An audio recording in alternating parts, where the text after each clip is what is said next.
Zita da da da da da. Zita da da da da da da. Hey la la, hey la la, hey la.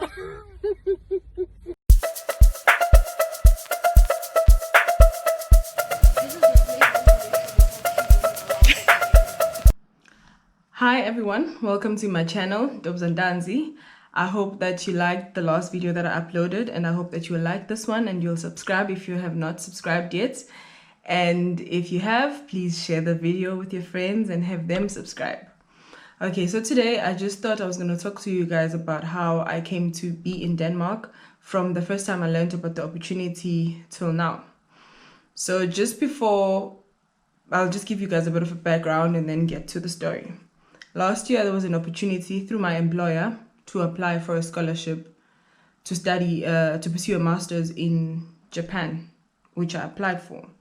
And then when this opportunity came, it was initially not meant for people in my, I'm going to say ranking in terms of work experience.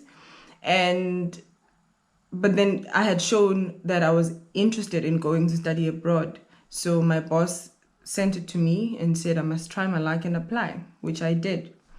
And a few weeks later, I got an email that I had passed on to the interview stages. And then the interviews were actually held virtually. So I remember preparing for the interview, I was nervous. Like, oh my God, I'm gonna have to speak. You see, that's English, that one that you reserve for special moments. Yeah, that English came out that day. So I had my interview. The guys were in Pretoria. I was at home. Thank God for fiber.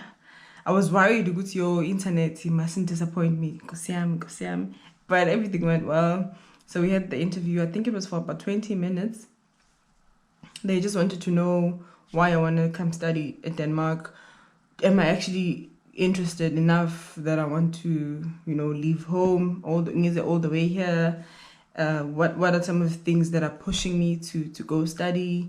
And I just explained to them what it is I want and what is my main interest basically. While I was doing this process, I was also doing the other process, right? Because I didn't know between the two of them which one was gonna pop. And then I waited obviously to see what happens. And I remember I got a response from them 7 days before the closing date at the university was going. So I got my response at the closing date was the 1st of March, and I got my response 7 days before that.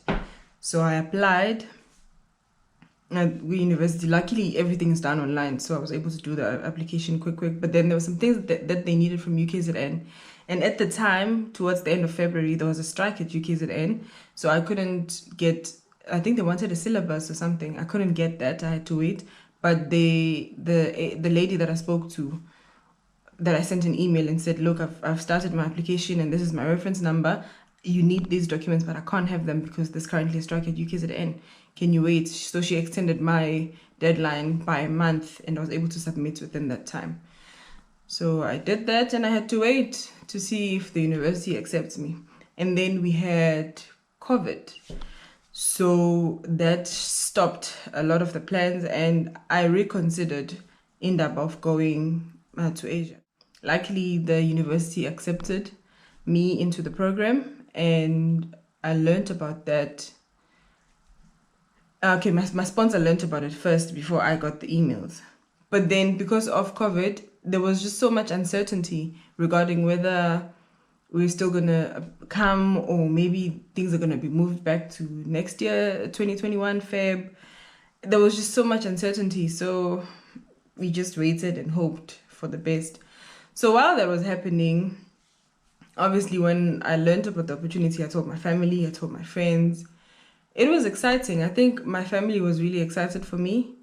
They knew that I wanted a master's. They just didn't know that I wanted to go study overseas. So that was a bit of a shock, like, yo, overseas, are you sure? And I told my aunt, yeah, I'm sure. And when I graduate, you're going to come. She has a phobia of flying. So she was like, no, I'm not going to come. Yeah, you're going to come. So that was that, and my friends were really happy for me. They're really excited for me because I have spoken to them about my plans and about my dream of getting a master's degree. So there was just excitement all around. But I mean, excitement all around doesn't mean that there aren't people that are gonna maybe throw shade in a way, especially because I was gonna be leaving my child back home. So some people are gonna make you feel like that decision that you're making is selfish on your part. Like, how can you just go and leave the child? Whereas in my mind, in my reasoning, I feel like an educated mother benefits my child more. But I was made to feel like I was a worse mom for going all the way to Europe and leaving my child. So there were those moments and there were those people trying to, taint something that I felt like was a good thing. But I just had to be strong mentally and keep in my mind, Uguti, what am I doing this for? And who am I doing this for? She came to be with me and visit me, and I just wanted to spend time with just the two of us together.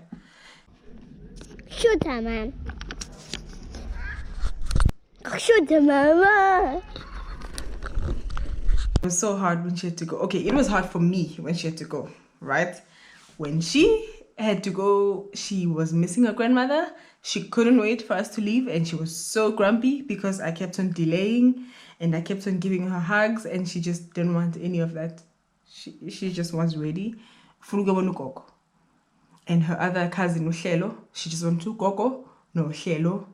And that was it. So I was just like, okay. And I was crying. She was like, Kalelan, I'm not going to see you. Okay, so why are you crying? She just didn't understand. Like, why are you crying? So, yeah. And then I got an email 2 weeks before the 9th of August. And the email said, look, we're confirming you guys are leaving on the 9th. So when I got that email, I had to, that was now a confirmation. So I had to look into selling my car. I told the lady I was staying with, look, I'm going to be moving out for real now. And this is happening, get bags, start packing, all of that thing. I arranged for packing my house and all of that. Making my way downtown, walking.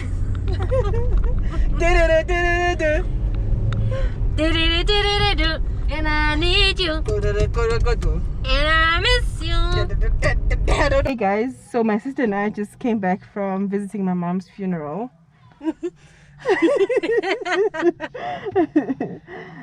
I'm saying a funeral because English is not my mother tongue. A few days before that, the 9th was on Sunday.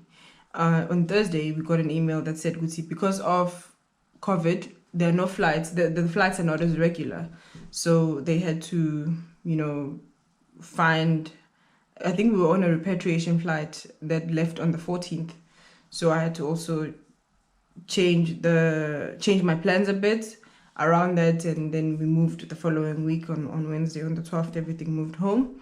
And then on the 14th of August, I left South Africa. I came here. So today is the day I leave for Denmark. My brother is here to take me to the Qatar embassy because that's where we're leaving from. I was nervous. I'm not going to lie to you. I was nervous and the flight was full. I thought the flight wasn't going to be full because it's a repatriation flight, but I think it was, there are very few and there's a lot of people that just wanted to leave. I mean, I chatted to a few people there. Some people were in South Africa for employment and they were going back to their countries. Some people are studying, they're going back to school overseas, so it made sense. Then we flew from South Africa to Doha. Yo, guys, Doha. It was like I'm in a microwave. And then I'm in a sauna. The microwave is working, but somebody also put a cup of water, right? So the water is boiling and then there's steam, but also the microwave is in a sauna. Guys, you don't understand how hot and stuffy it was. And we were not even in Doha for long.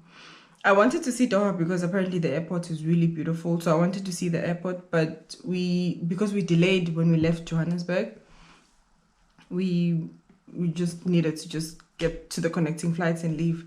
But those few minutes, oh my God, guys. And it was around 7. And I remember I saw it was recent somewhere that it's 34 degrees Celsius.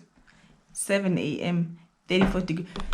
Guys, I know some of you guys have traveled the world, so you just look at me like, oh, girl. For me, this was new, right? Guys, yeah, it's 34 degrees Celsius. 34. You on the flight, even if the seatbelt sign is switched off. Weather now is good, beautiful in Copenhagen. Temperature is 19 degrees Celsius now.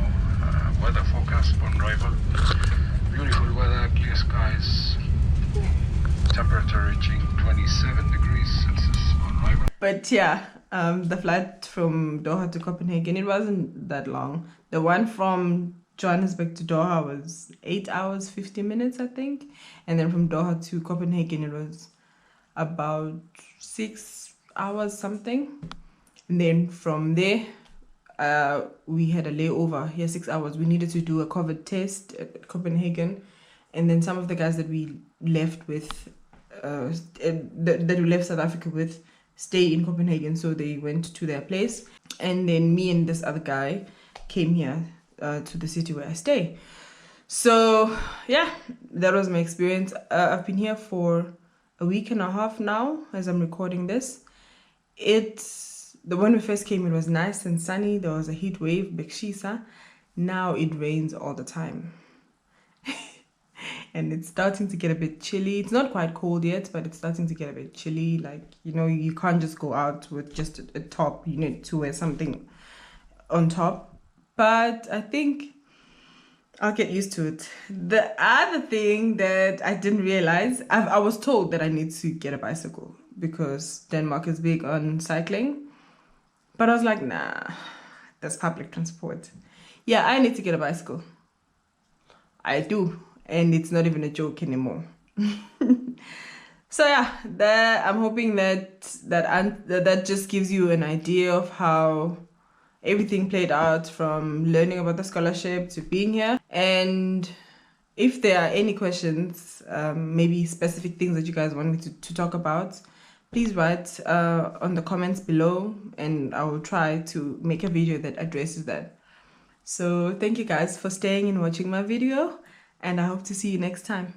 Have a lovely day further. Bye.